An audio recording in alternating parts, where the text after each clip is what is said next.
नमस्कार, जनवार्तामध्ये आपल्या सर्वांचं स्वागत।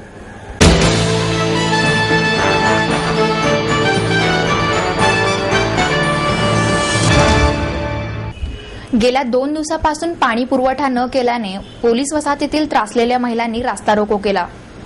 अगोदरच पाणी कपातीच्या टांगत्या तलवारीखाली असलेल्या पुण्यातील पोलीस वसाहतीत गेल्या 2 दिवसांपासून पाणी पुरवठा झाला नाही। त्यामुळे तेथील महिला आणि गृहिणींच्या समोर इतर समस्यांबरोबरच ही एक नवी समस्या उभी राहिली। पोलीस वसाहतीतील या महिलांनी महापालिकेतील संबंधित व्यक्तींना फोन करून याविषयी कळविले, परंतु नेहमीप्रमाणेच त्यांना तेथून उडवाउडवीची उत्तरे मिळाली। त्यानंतर तोंडचे पाणी पळालेल्या या महिलांनी तेथील नगरसेवकांनी दिलेल्या फोन नंबरवर संपर्क साधायचा अनेक वेळा प्रयत्न केला असता फोनच उचलला गेला नाही। अशा टोलवाटोलवीने संतप्त झालेल्या या महिलांनी एकत्रित येऊन एकजुटीने उत्स्फूर्तपणे रास्ता रोको केला। सकाळी 11 वाजण्याच्या वेळेतच हे आंदोलन केल्याने पोलीस वसाहतीतील रस्त्यावरील वाहतूक पूर्णपणे ठप्प झाली। याच भागात मॉडर्न कॉलेज आणि शाळा असल्याने सकाळच्या वेळेत अनेकांचा खोळंबा झाला। पोलिसांनी वाहतूक दुसरीकडे वळवण्याचा प्रयत्न केला, तसेच महिलांना पाणी पुरवठ्याचे आश्वासन देऊन त्यांना रास्ता रोको थांबवायला सांगितले, परंतु त्रासलेल्या या महिलांनी आपले आंदोलन सुरूच ठेवले। अखेर हा तिढा सोडवण्यासाठी वरिष्ठ पोलीस अधिकारी मकरंद रानडे यांना स्वतः हस्तक्षेप करावा लागला। त्यांनी ही परिस्थिती अत्यंत कौशल्याने हाताळली। त्याचप्रमाणे स्थानिक नगरसेवकांनाही पाणी पुरवठा तातडीने सुरू करण्याच्या सूचना दिल्यावरच समाधान झालेल्या महिलांनी आपला रास्ता रोको थांबवला। जास्तीत जास्त लवकरात लवकर आपल्यापर्यंत पाणी पोहोचवायची व्यवस्था करतो।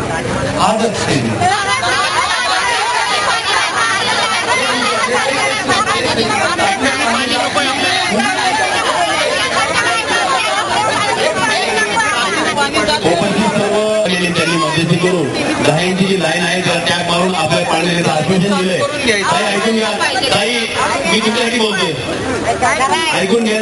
जे समाधान झाले राणे साहेबांचं आणि संबंधित अधिकारी यांच्याकडे बोलणं झालेलं आहे, तर 10 इंची लाईन आहे तर त्या मारून आपल्या पाणी देण्याचं आश्वासन दिले।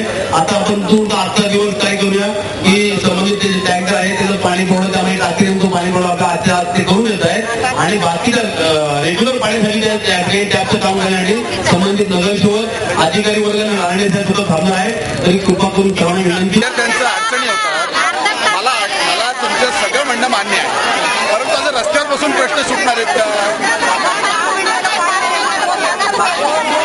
या साईडला या, साईडला या, चला 2-3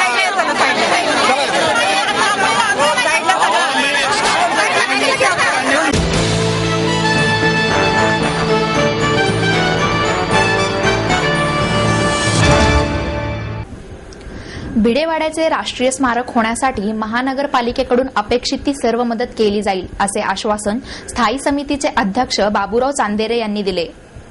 मंगळवारी 1 जानेवारी रोजी सावित्रीबाई फुले यांनी फातिमा शेख यांच्या मदतीने पुण्यातील भिडेवाड्यात मुलींची पहिली शाळा सुरू करून 164 वर्षे पूर्ण झाली।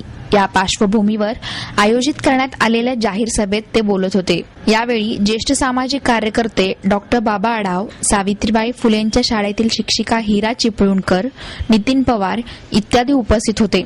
शाळेच्या वास्तूला राष्ट्रीय स्मारक म्हणून मान्यता मिळण्यासाठी 15 वर्षापूर्वी मुलींची पहिली शाळा सार्वजनिक स्मारक निर्माण समितीची स्थापना करण्यात आली। शहरातील जुन्या व ऐतिहासिक वास्तूंची जपणूक करणे हे स्थानिकांचे काम आहे।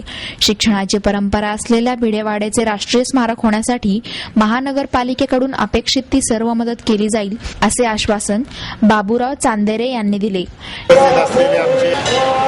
काही गोष्टी आपल्याकडून ऐकायला मिळाल्या आणि तुम्ही आताच सांगितलं की मला 2 बजेट करण्याची संधी प्राप्त झालेली आहे।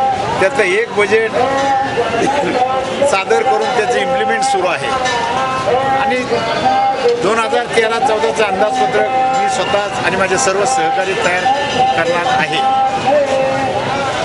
खरं तर या जुन्या वास्तू जपणं हे आमच्या पुणेकरांची जबाबदारी आहे आणि ती आपण सर्वांनी पार पाडावी, म्हणजे आपल्या मनोकामना पूर्ण होतील याच्यात शंका घ्यायचं काही कारण नाही। या परिसरामध्ये काही स्थानिक अडचणी असतील, कारण ज्या विषयाची मला जास्त माहिती नसती त्याच्यावर मी जास्त कधी बोलत नाही, परंतु महानगरपालिकेच्या संबंधित अधिकाऱ्यांशी चर्चा करून या परिसरातील काही दुकानदार असतील, काही राहणारे असतील, यांच्याशी चर्चा करून समंजसपणाने मार्ग काढून या ठिकाणी वास्तू करण्यासाठी केवळ सावित्रीबाईंचे नाव म्हणून नाही तर त्यांनी अतिशय प्रतिकूल परिस्थितीत स्त्रियांच्या शिक्षणासाठी केलेल्या कामाबद्दल स्त्री शिक्षणाची वास्तू असलेल्या भिडेवाड्याला राष्ट्रीय महत्त्व देण्यात यावे अशी मागणी बाबा आढाव यांनी केली.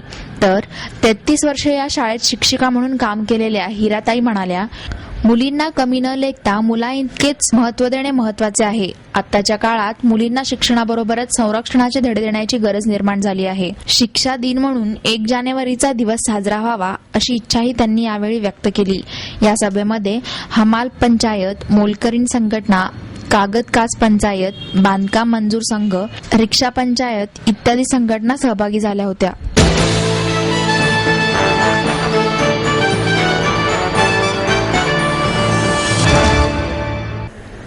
डॉक्टर बाबासाहेब आंबेडकरांच्या स्मारकातील पुतळ्याला स्टॅच्यू ऑफ इक्वॅलिटी असे संबोधण्यात यावे अशी मागणी रिपब्लिकन सेनेचे अध्यक्ष आनंदराज आंबेडकर यांनी केली. डॉक्टर बाबासाहेब आंबेडकर यांची विद्वत्ता आणि जागतिक प्रतिमेला साजेल असा स्मारकाचा आराखडा राज्य शासनाने तयार करावा आणि येत्या 14 एप्रिल रोजी त्याचा प्रारंभ करावा. इंदू मिलची जागा स्मारकासाठी मिळाली याचे सर्व श्रेय आंबेडकरी जनतेला आहे.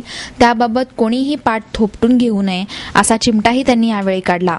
आनंदराज आंबेडकर म्हणाले, स्मारकासाठी राज्य शासनाने सुकाणू समिती स्थापन केली आहे. मुख्यमंत्री त्याचे अध्यक्ष आहेत. स्मारकाबाबत जनतेच्या सूचना लक्षात घेतल्यानंतरच त्याचा आराखडा तयार करण्यात येणार आहे.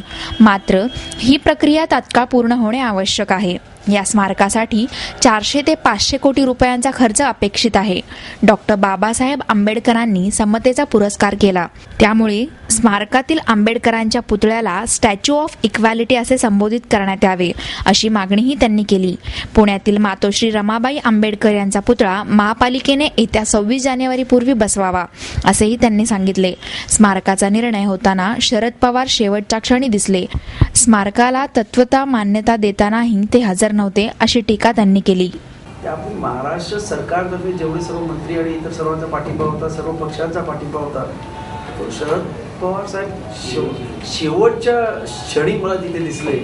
आधी कधी मला या प्रोसेसमध्ये कधी दिसले नाही. इव्हन मी दिल्लीला 31 डिसेंबरला आम्ही लोक जेव्हा प्राईम मिनिस्टरच्या बंगल्यावरती गेलो होतो, आपल्याला माहीत असेल की त्या दिवशी म्हणजे 31 डिसेंबर 2011 साली ज्यावेळेस पहिल्यांदा प्राईम मिनिस्टरांनी त्याच्या बंगल्यामध्ये तत्वता ह्याला या स्मारकाला मंजुरी दिली, तेव्हा सगळं शरद पवार साहेब या मीटिंगमध्ये नव्हते.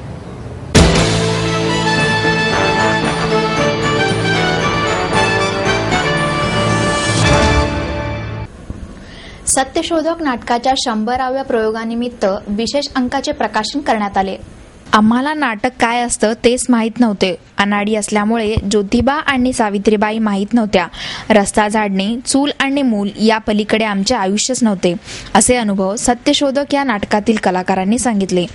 पुणे महापालिकेची कामगार संघटना निर्मित आणि अतुल पेठे दिग्दर्शित ज्योतिबा फुले यांच्यावर आधारित सत्यशोधक या नाटकाच्या 100व्या प्रयोगनिमित्त साधनाच्या वतीने विशेषांक काढण्यात आला आहे. याचे प्रकाशन महाराष्ट्र फाउंडेशनचे सुनील देशमुख यांच्या हस्ते झाले.